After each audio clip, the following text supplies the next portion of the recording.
All right, going to be doing another comic review from a book sent to me by my good friend Chris. Chris, thank you once again, bro. And today we're going to be talking about uh, Batman, Volume 2, Chip Zdarsky's Batman, Volume 2, The Bat-Man of Gotham. So yeah, this is, Chris sent me Volumes 1 and 2 of Chip Zdarsky's Batman. It's kind of like a taste to see if I would like Chip Zdarsky, if this is, the Zdarsky run of Batman. That was kind of his intention was, hey, do you think you'll like, he was like, hey, do you think you'll like Zdarsky's Batman? I was like, I've never read it, so I don't know if I'd like it or not. I know what, like I said in the failsafe review, that I had like heard mixed things. Like I heard the first two arcs are good, and then it kind of loses itself in Gotham War, the Batman Catwoman event, and then it gets weird with the others. So but I have heard like the strong points are the first two volumes and the fifth and final volume, because yeah, Zdarsky's run got cucked by Jeff Loeb, who wanted to do Hush 2, because apparently people asked for Hush 2, right? Like, honest question, raise your hand. Did you ask for a sequel from Hush from present day Jeff Loeb? I mean, it is cool to see Jim Lee do interior art again, don't get me wrong, but like, did anyone ask for this? I'm serious. Did anyone ask for a present day Jeff Loeb book from him, like Hush sequel? I am admittedly excited. Like, I am interested. The only Batman Loeb comic I'm interested in reading is Batman: The Last Halloween, and even then, when that comes out in trade, I'm more because it's more of a sequel to arguably my favorite Batman story. You know, The Long Halloween. So yeah. Anyway, I just feel like Zdarsky got cucked right when he was apparently getting good, but that's neither here. That's a story for another time. Anyway, so let's get into this comic. So for refresh, Batman had done battle with a robot that he had subconsciously created called Failsafe. Failsafe proceeded to, as a quote-unquote mercy for Batman, shot Batman with a multi-dimensional gun and sent him to another universe after seemingly looking like he had killed him, which, yeah, he didn't. He sent him to a universe without Batman, where Bruce Wayne had died and never existed, and now Batman has no gear, he has no belt, he has nothing. Bruce has nothing in this new universe, in a world without Batman, and now Bruce has to, like, re-find himself and figure out if he's still Batman through it all. I admittedly like this storyline. It's really cool. It's a really cool idea of like Batman. We've seen Batman before, like beaten down, lose everything, and still find a way. But now there's an added spice to it. It's a Gotham that has evolved past Batman, a world not only without Batman, but without really anything that Bruce can use. I mean, before in other stories, when he's been beaten down before, Bruce usually has like a contingency or something. He's in another universe where he has none of that. All he has is his skill, and he's like, yeah, despite everything, I'm still Batman, bitch. Like, that's his whole thing, is that, like, even at the end of it all, he is still Batman and has to find himself. And I like how, like, the villains call him Bat-Man, like Batman, like Spider-Man. So, yeah. The artwork here because it's not George Jimenez who does the artwork here, it is Mike Hawthorne who does the majority of the artwork. Hawthorne's artwork's good. It's really hard to follow Jimenez, but I think Hawthorne does a good enough job. I think Hawthorne was also doing the artwork for the Injustice comics. But yeah. So Batman in here has to, like, also this also brings up another Zdarskyism, as I have come to call it, meaning that this is a Chip Zdarsky who one of Chip Zdarsky's favorite things is like mixing villains and merging them together. You saw that a lot in like his Spider-Man Life Story comic, as well as his What If book, where What If Spider-Man became Venom.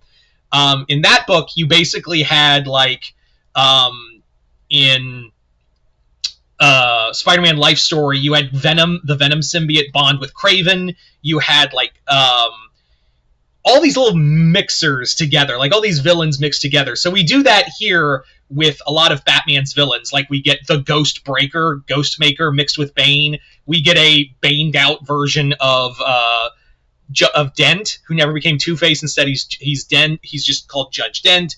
We also get like a hulked out version of Riddler, things like that.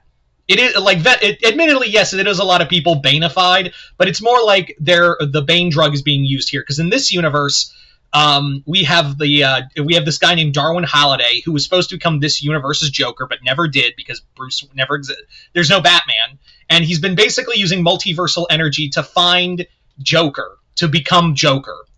And in doing so, he's basically turned Gotham into a police state where insanity is against crimes. You know, insanity is a crime, or perceived insanity is a crime, and it's become a police state. Zidarkski kind of goes into this whole thing of like mental illness being criminalized, and that's kind of a deeper story that I feel like Zidarkski could have told. But it was more like, hey, Batman's in another universe. Let's go punch Ghostbreaker or something. I also like that in here also we get other things like this Gotham still has its Alfred, and Batman has to remind himself this isn't your Alfred, and this guy knows you're not his Bruce. So I do like it. And also I will say this is that when they brought in this universe's Alfred, you think it's going to go one way, but it doesn't. And I don't want to spoil it too much, even though, yes, this comic has been out for a while. Anyway, so we also get a version of Selina in here. I really enjoyed that version of Selina, where she's more of an underground resistance fighter. The new character, Jewel, that Batman, that Zidarkski brings in, she's not a Robin, but she definitely has a lot of qualities to it, and I feel like she gets utilized as, like, Batman's eyes and ears in a way.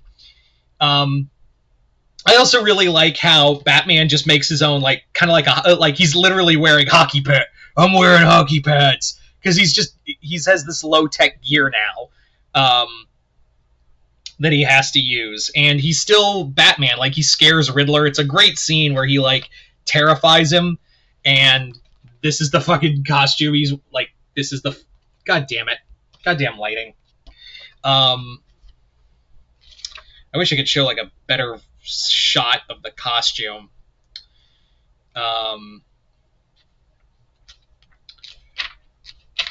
Aren't I professional on this channel? But yeah, it's kind of a very low-tech costume. How about that? Yeah. Anyway, so the other thing, and you've probably known this, you probably already known this, but like, yeah, the big thing with this comic is that Batman for the because this was the legacy issue is 900. So the end of this storyline is Batman traversing the multiverse and meeting all the other variants of Batman. Gotham by Gaslight, Blood Rain, 89 Batman, Adam West Batman, which the Adam West Batman actually has a lot of significance. And there's also Arkhamverse Batman, Dark Knight Returns, all of that. Like, all the Batman you could think of, they all have very significant points. And there's actually a great moment where, like, Batman's talking to them because Halliday's creating or resurrecting Jokers or making them, like, psychotic from his jumps throughout each universe. And there's a great moment where, like, he's talking to Dark Knight Returns Batman. He's like, so it was all for naught. Like, you killed Joker, and, like, none of it mattered. And Dark Knight Returns Joker's like, whoa, Bruce. No. He killed himself. I think people, like, it's almost like Zidarkski's telling everyone who read the Frank Miller comic and was like, no, he didn't kill Joker. Joker killed himself. To reiterate, because everyone's like, oh, this Batman's so badass, he broke Joker's neck. He still wasn't trying to kill him. Did everyone forget that? And it's like Frank Miller, the Dark Knight Returns Batman's just like, you know, Bruce, you're still Batman. You're still doing good. Like, go out. It's like, it's so weird to say a Frank Miller Batman be the voice of reason for Bruce, whereas the other ones, like Arkhamverse Batman's just all brooding and just like, Joker died. I didn't kill him, but everything was for naught, and I'm miserable. You get Batman Beyond, you get all of that. Again, the Adam West Batman scene is a lot of fun, and how it harkens to another scene, it's really cool. There's also the other thing of the backup stories, which are vital to read for this, is that Tim Drake, along with Mr. Terrific's help and a little bit of Toyman's, build a device to traverse the multiverse in order to find where Batman is. And that's kind of the cool backup story for all of it. The backups are okay. It's just cool to see Tim do stuff. I was curious about reading the Tim Drake Robin book, but I heard it really sucks. So I'm gonna skip that. But it is cool. Like, again, my favorite Robin being awesome.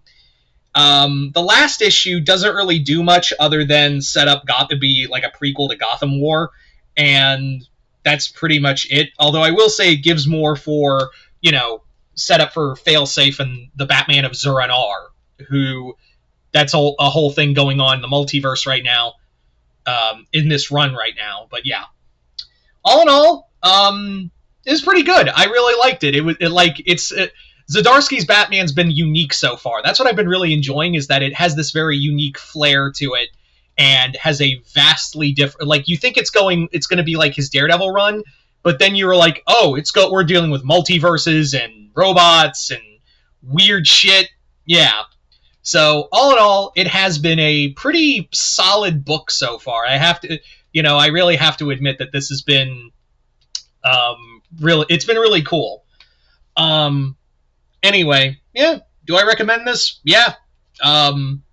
We'll see how this continues. I don't think I'll be reading Gotham War. The only thing that's really important to note, and I already know this, is that Vandal Savage becomes commissioner. Bold choice, but sure. So I would prefer to just skip Gotham War because I heard it's really bad. So I'll just stick with the main line. So I think, if I'm right, Volume 3 is called Joker Year 1. And I heard that one has some fascinating takes on how Joker works. Zidarkski's got some interesting ideas for Joker. So whether that works or not, we'll see. But anyway, yeah, I really enjoyed this. This and Failsafe have been a pretty solid, cohesive story. And yeah, anyway, so you guys tell me in the comments below if you read this story. Let me know what you thought of it. Like it, hate it. Chris, bro, thank you. I know you're watching this, so thank you once again, my brother. Other than that, hope you all enjoyed this. I'm Mr. Multiverse. I'll see you next time in the Multiverse.